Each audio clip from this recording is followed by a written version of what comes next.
Jesus Christ. All right, you know what? I was waiting to see if I could get the interview started off with gold here. 1955 Chevy Wagon, but wow. I have to show this because that speaks of the lifestyle of the next person that I'm about to introduce you guys to. Wait, what are you talking about here? That's it. I mean, I had to do it. I had to show it. I keep things real on my channel, Jeff. You're a busy man, okay? We all know that. If from car shows, MCs, you know, you're the man behind the mic. I was about to show you the beautiful 55 Wagon. Still amazing. I love the fact that you're a driver, and nothing screams more that this is Jeff's driver than the fact that we have to see his wheels. If you drive it, you got to maintain it, and if you drive it, things break. And especially if you're driving 20,000 miles a year. In 6 months, yeah. Or in 6 months, from car show to car show. Jeff, welcome to Rana's Radar. How's it going, mate? I know you've had a long day. Good. How you feeling? Never better. Thanks for having me on Rana's Radar. Rana, nice to meet you. You are most welcome. Nice to meet you too, mate. You know what? You've done so many different shows, but even before the shows, you've always liked classics. Where did that start? Colorado Springs is where I grew up, and we were in my parents' 71 VW Super Beetle driving through the Garden of the Gods, and all of a sudden coming the other way was a parade or a car club of Corvettes. Wow. All these Corvettes, plastic fantastics, and this was had to be in the 70s, so they had all the funny paints and colors and time of the Corvettes was their prime, honestly. Yeah, all the funky in the vans and everything. I remember the denim machine from Hot Rod. But anyways, that's what got me. And then after that, I think it was 3rd or 4th grade, I asked for a subscription for Hot Rod magazine for my birthday. And I've been a subscriber ever since. And wow, here I am today. Well, we're going to ask you about the magazine because you've done some magazine work as well. How did you come across a 55 Chevy Wagon? I love the Tri-5s, okay? So where did your love and how did you come across this? The gold, and it's got brilliant striping here as well. We're going to show you guys. It's very subtle, yet it stands out. Well, I had a 69 Corvette convertible. Have you ever seen this TV show Jag? It was the star car on Jag for all 10 seasons. Okay. But it's a Corvette convertible, and I couldn't fit a skateboard in it. I couldn't fit my water ski. You can't fit a lot in a Corvette, especially if it's a convertible. Well, when it was first made, you couldn't even fit a person in it, so. Well, yeah, but it served its purpose. I loved the car. It was good fun for a while. And then I had a 72 K5 Blazer that I built up, and I got rid of that. So I needed something that I could get around in. That's a good calling card. That's a hot rod, and I didn't have a Tri-5 at the time, and I'd always liked them. So it was between a 66 Chevelle wagon, 2-door wagon. Good luck finding one. A 70 Chevelle wagon. They're only 4 doors, not 2 doors. I initially wanted a Nomad and thought that all Tri-5 2-door wagons are Nomads. They are not. This is not a Nomad. There's a 150 210 Bel Air in the Nomad. So this is a 55 210 station wagon. I found the 2-door, bought it, and yeah, it had a small block when I got it. Now it's got an LS in it. So you swapped the engine. What else did you do to it? Everything. Everything. Except for the interior. I mean, it's got a new radiator. It's got CPP, totally tubular upper and lower control arms, a Matson's radiator, LQ4 with vintage air, Dakota digital, Viking shocks all the way around. Who else? Yeah, Dakota digital. ARP bolts are holding it all together. Willwood disc brakes. I got the 6-piston Willwood calipers, quick performance 9-inch rear end, vintage air. You made it into a true hot rod, a true classic hot rod. Yeah, and it's I've taken it, like I said, since June 2nd this year. I've got over 21,000 miles on it. It's been up over all of the highest paved roads over the Continental Divide: Cottonwood Pass, Independence Pass, Loveland Pass, Trail Ridge Road, Rocky Mountain National Park. We've done, I think, 25 or so states this year. The Hot Rod Power Tour, half the Good Guys shows, right. DuQuoin Street Machine Nationals. I get around a little bit, and I like to drive it. Gold has gone everywhere, and you named it as well. How long have you actually had gold? Almost 10 years. 10 years. Or I think 10 years. I think now 10 years, I think, yeah. Okay, yeah. Okay, brilliant. And you chose the color? It was this color when I got it, and then the painter painted it, and don't even get me started on the paint. Why? You're not happy with it? I love it. No, the paint sucks. Why? It's Because the painter sucks. Well, why does it suck? Maybe the painter would see this. Well, maybe the painter will see this, and maybe the painter will get his job together and do a job right. If you pay somebody a lot of money to do a paint job, Yep. it shouldn't really. You shouldn't have the clear coat peeling off like this, should you? Oh, you're joking. No, I'm not joking. Look at all this clear coat peeling off. Oh, wow. Clear coat peeling off all over the front end. And we're just talking about that clear coat. Then you come back here. When you pick up a paint job from the painter, it shouldn't have runs in it, should it? No, it should not. It shouldn't have runs. He didn't charge me for any runs. He didn't charge me for any of the peeling clear coat. All right, Jeff, now Here's a hair. He didn't charge me for any of the dog hair in there. Look at all the orange peel. There's no orange, so didn't get charged for the orange peel. I didn't get charged for the dog hairs. I'm sorry, I'm venting. All right, I'm done. You're free to vent, and I'm glad you did. Now that you're done, you know, everyone does what they want. That's my motto in life to that. Now you, Jeff, being in this world, being in this car world, knowing all these different vendors around us, you know, I mean, for me, I don't do anything unless I look it up and review the place. How on earth did you not pick this up? That you took it to a painter who's going to give you a botch job? Well, the painter was referred by a friend of mine, and the painter had good credentials. He had painted Grand National Roadsters to shop cars, or Grand National Roadster show cars.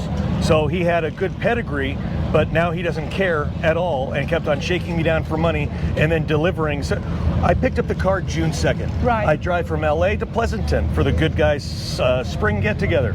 From Pleasanton, I drive to Salt Lake City and spend the night, and then I drive to Colorado. That's 5 days. Yeah. After 5 days, when I get to Colorado, I notice that the grill, there's something off with the grill. It's very odd that the grill right here isn't attached anywhere. It's dangling down. So now I've got two holes in brand new fresh paint that are already rusting. Wow. So not only that, he didn't attach the front bumper bolt here. He didn't attach the rear bumper bolt there. There's a whole bunch of things that were left undone. Under the hood here, there's 1, 2, 3, 4 bolts that go into this that aren't there, that are missing. They're not there. So he didn't put anything together. He didn't paint it right. It's a very piss poor job. This is why I wanted to chase you down and get you on my show, because out of all the interviews I've done, absolutely love this. It is very different. It's very different. You started on the paint and you opened me up, so it's like I'm very sensitive about the paint. I like the scallops and they're nice, but it's like forget the scallops, just do a decent paint job instead of this crap. Because I saw pictures of gold, right, on your social media and stuff, and I was like, wow, I love this. Okay, love the color. It's a wagon. It's a 55 wagon, right? It looks brilliant. And mind you, from a distance, it still looks brilliant. But Jeff, if you're going to keep telling people about these, then they're going to keep noticing it. Well, that's fine. Let them notice. I mean, I'm not here to hide anything. I drive all my stuff. A friend of mine, Wesley Allen. See, I've seen these pictures, and I heard gold, the right? camera. It's beautiful gold. Yeah, took him 5 minutes. Wow. 5 minutes. We're done, Jeff. Let's go. Wait, what? Yeah. Gold, the Great West.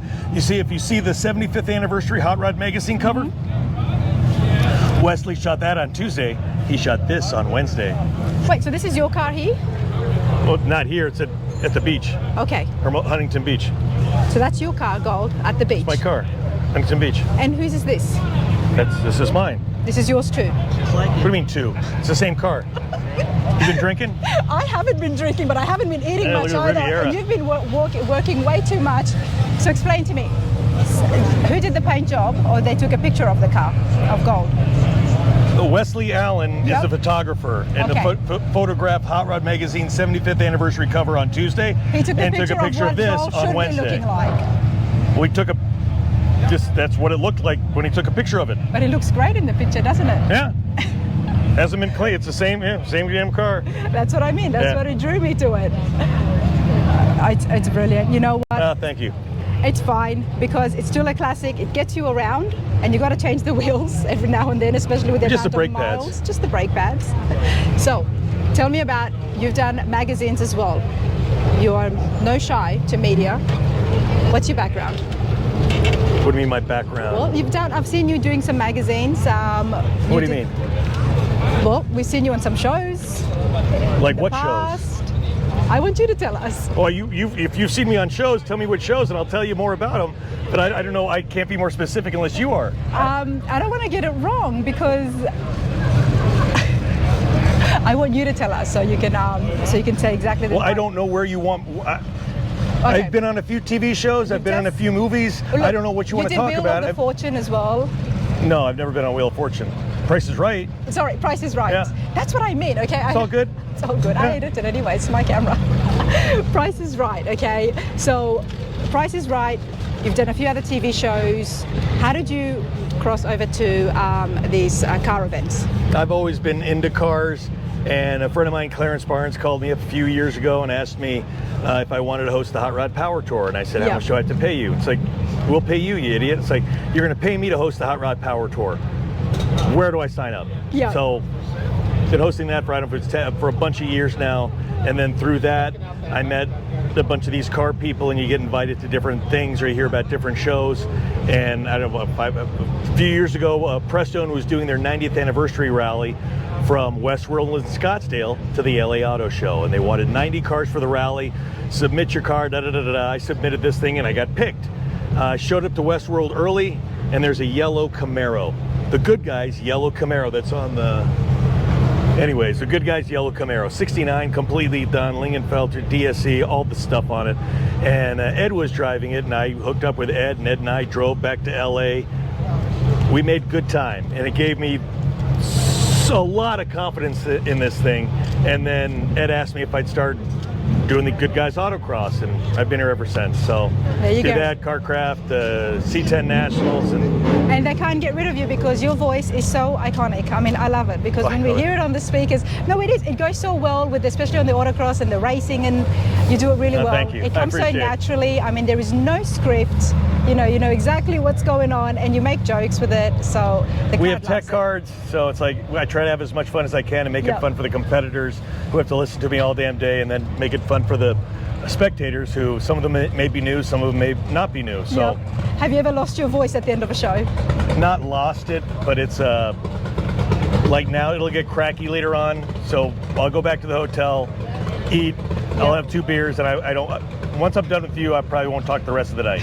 I'm serious. It's like I appreciate this. Yeah, because I don't need to hear myself talk anymore. Yeah. Because I talk all damn day. So yeah. Yeah. Well, I did hear you at the C10 Nationals. I was there as well. Oh, you were? Yes, and Nice. I was in Columbus as well. And I thought to myself, you know what? And then our friend Matt mentioned and tagged you in as well and told me, and I said, hey, I think I know this person. I do know this person. So very nice. It was good to be connected with you through Facebook as well, and finally able to catch up with you and see your awesome 55 wagon. I am going to say awesome because it gets you around, Jeff. It gets you from where you need to be. Still looks up absolutely amazing. Fresh paint, June 2nd. June 2nd, okay. Look at all my chips. Look at them. Badges of honor, each and every one. Still gotta love it. You know, my favorite cars are the patinas, okay? So for me, this is absolutely nothing. I mean, if you can drive a classic like this, doesn't matter. Right. That's it. Well, thanks so much for having me on. I appreciate it. Thank you so much, Jeff. Cheers, mate.